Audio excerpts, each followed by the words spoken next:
Hurricane season, it is here, and many of us are wondering about evacuation times in the event of a hurricane.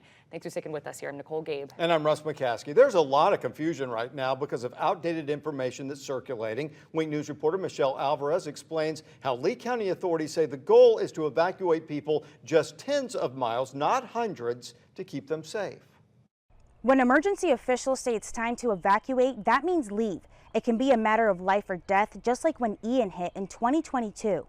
Each coastal county is broken up into several zones associated with flood risks. The categories start with A for barrier islands and low-lying areas, and F for areas with least at risk of flooding.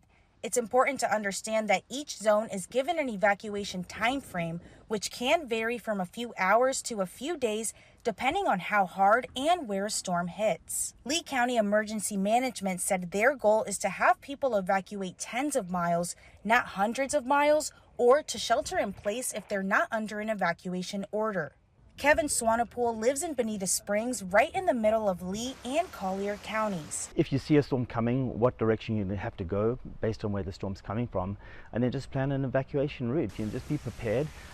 Look at what hotels are up, in the route that you might take, and also just how long is it going to take. I think just all that type of readiness. Make sure you've got the water. Make sure you've got extra fuel if need be. Emergency management officials say evacuation times are more like planning tools and not a forecast of how a storm will play out. For more information on what zone you're in and what you need to know, just head over to winknews.com. I'm in Bonita Springs, Michelle Alvarez, Wink News.